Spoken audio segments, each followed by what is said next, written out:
L'évangile d'aujourd'hui, de Saint Jean au chapitre 10, nous invite à contempler la figure du bon pasteur qu'est le Christ.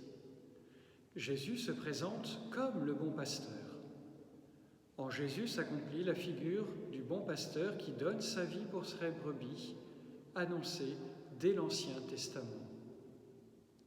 Face aux voleurs qui ne cherchent que leur propre intérêt, Jésus se présente ici comme la porte du salut. Tous ceux qui passent par cette porte trouveront des pâturages abondants. Comme nous le dit le psalmiste, « Le Seigneur est mon berger, je ne manque de rien. Sur des prés d'herbes fraîches, il me fait reposer. » Envoyé par le Père, Jésus n'est pas un voleur, ni un brigand. Il ne cherche pas son propre intérêt, mais la gloire de Dieu. Jésus se présente ici comme le portier qui ouvre la porte. Les brebis, eux, connaissent la voix du pasteur.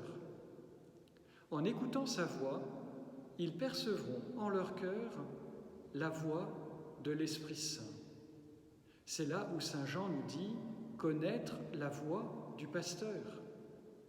Mais alors, comment savoir que celui qui se dit Christ, Maître, Messie, est bel et bien le bon pasteur qui nous veut du bien et qui n'est pas un imposteur? C'est l'expérience de ma relation avec lui qui me répondra à cette interrogation. C'est dans ma relation intime avec le Christ, dans ma vie spirituelle, dans mon oraison quotidienne, que je pourrai connaître le Christ, connaître et entendre la voix du Christ.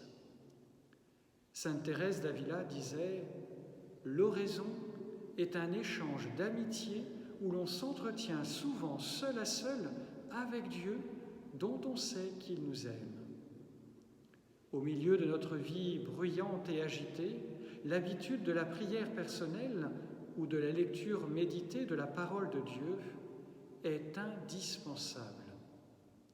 Elle est le seul remède pour mettre notre âme dans son axe tourné vers Dieu et entendre sa voix. C'est le meilleur des remèdes à l'angoisse qui nous guette au détour des chemins. Ceux qui prennent un temps de prière régulièrement avec le Seigneur ont une vie équilibrée, une paix intérieure. C'est la meilleure manière de connaître Dieu et d'exprimer la douceur de son amour. Un cœur qui prie devine la vérité. Il est proche de Dieu et a une âme intime avec le Seigneur. Il est en contact avec la vérité et la prière donne le sens des vérités. Un cœur tourné vers Dieu dans la prière sera en vérité dans ses pensées, dans ses paroles, dans ses actions, car il ne peut pas mentir ou tromper celui qu'il rencontre chaque jour dans l'oraison. Une âme priante, c'est une âme de Dieu. Elle est à Dieu, elle n'est que pour Dieu. Et plus je serai proche du Christ, plus je pourrai agir comme lui, plus je pourrai avoir son attitude envers ceux qui me côtoient, qui m'entourent. Car en plus, je le sais, quand j'écoute sa voix, sa parole, c'est l'Esprit qui me parle et qui remplit mon cœur de paix et de joie. Rappelez-vous tout simplement la rencontre avec Marie-Madeleine. Marie qui entend son prénom et elle répond « Rabboni » parce qu'elle a connu la voix de son Maître et son Seigneur. Alors, frères et sœurs, sommes-nous des brebis qui entendent la voix du bon pasteur ou suivons-nous la voix du mercenaire qui ne pense qu'à son intérêt et à notre perte? Sommes-nous suffisamment enracinés dans le Christ par notre prière pour faire partie de la bergerie dont le Christ est le pasteur de ma vie? Demandons cette grâce aujourd'hui de nous mettre en route sur le chemin de la prière et de la prière quotidienne pour entendre la voix du bon pasteur nous parler. Si nous le faisons déjà, que l'Esprit Saint nous aide à consolider ce qui est mis en place.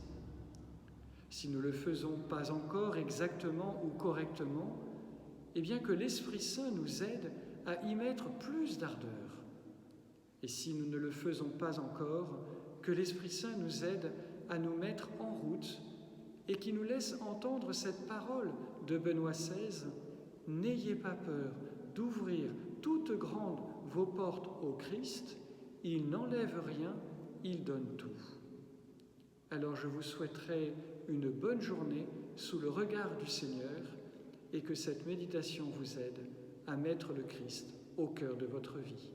Amen.